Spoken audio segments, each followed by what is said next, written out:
So I want to talk about trimming and some rules for trimming audio. So when we're adjusting for timing, tuning, and tone, timing being probably the biggest one that helps tuning, and because it helps tuning, it definitely helps tone. We have to talk about a couple of rules. It's not just as simple as using the selector tool or just the trim tool to get the job done. It's actually a bigger picture, like taking a look at the overall global view to figure out who's where and how and what they're doing at those times. And so the big thing is that the audio and MIDI clips should be trimmed to just make sure that the ends, the tail ends, and the beginning and end and the middle of the performance don't have extra riffraff, don't have extra notes.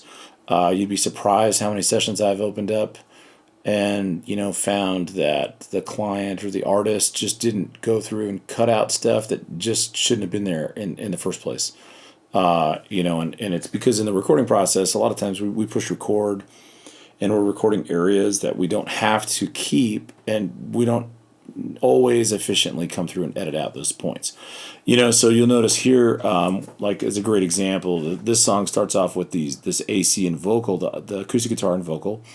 Then it moves to the drums, but the drum tracks aren't left live the whole session. Although the drum tracks were recorded for the whole session, they're cut up in just the areas that they're needed, and so you're seeing those come in cleanly and leave and exit cleanly. Everything needs a crossfade, a fade in, a fade out, and a crossfade between transitions. And it's okay to keep the edits. I mean, the edits aren't a big deal. It's just more of we need to make sure that the beginnings and the ends and all that stuff are clear, they're spelled out. We see them near their locations of where they're going to be. And you could see that all throughout, between all these tracks. So this is a full session, a song called Paint the World by Daniel Park.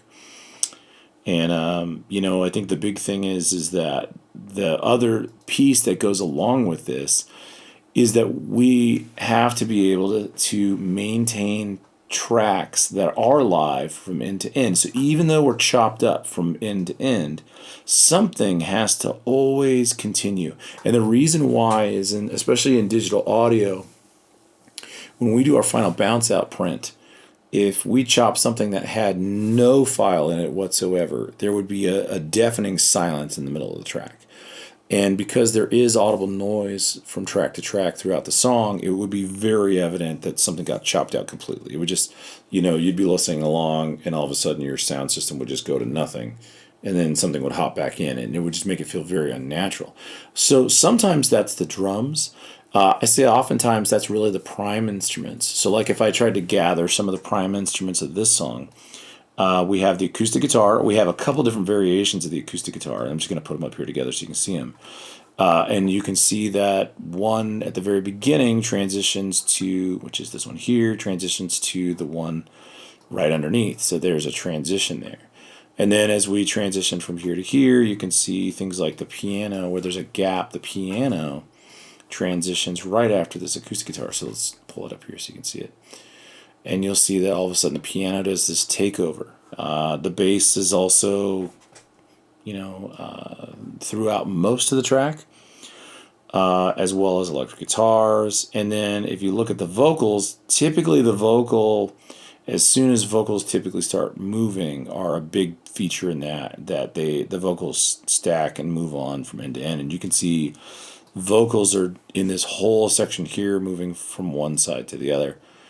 And that's really how they get that element in, and you'll notice that like things that are grouped together, all this stuff in the blue, which is all these drum tracks, are typically edited together in a way that's pretty visible and evident, so that we can see when they're coming in and going, and they really kind of maintain that front end to back end scenario.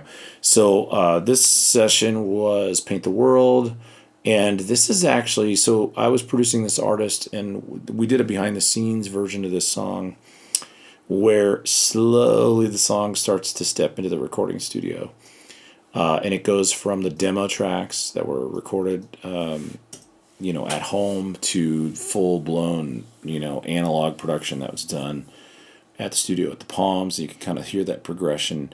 But again, even with that, piecing this together in this kind of creative fashion, we have to maintain some sort of track throughout, so we can't have any of those silence issues. Let's take a quick listen to the front end of it. If you mess up, you can jump back in. I just want to. You got it. Yeah. Are you good? Cool.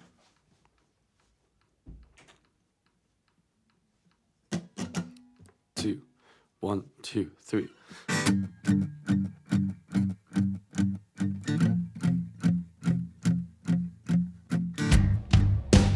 What could help people start holding hands for truth? What could change my heart to celebrate me and you? What could paint the world brighter and brighter? Christmas, Christmas, Christmas, Christmas, Christmas, Christmas. Wrap your heart in gold and share it with the lost. Tales so rarely told, warming through the frost. Caroling in the square, songs of hope at last. Together we'll get there. Brighter and brighter Christmas, Christmas, Christmas, Christmas, Christmas, Christmas.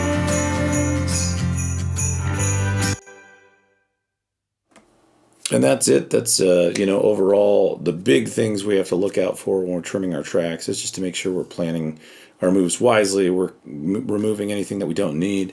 And one other really important thing is making sure we have long fades at the very end, so the end of the song doesn't just resolve to nothing or come out too quickly. It's got to have this like natural feel. But in order for it to do that, one other additional piece as we connect those dots. The majority of the instruments do need to typically end together. And a lot of times we'll pick out one or two prime instruments that are going to hang and give that final resolve. Part of the reason there is like, for example, bass guitar often tends to be noisy. And even though it's got the low end, it tends to be buzzy when it gets down to these elongated sustains. So it typically comes out sooner. The drums are also somewhat the same. As soon as those cymbals, the cymbal energy's out, they come out. But things like acoustic guitar, piano, vocals, strings, those are perfect things to be the tail end of the song. So let's listen to that final downbeat real quick and then we're done. And you can kind of see, a lot of that's this, the strings kind of have a tail end reverb that kind of hangs out. And it makes it all work.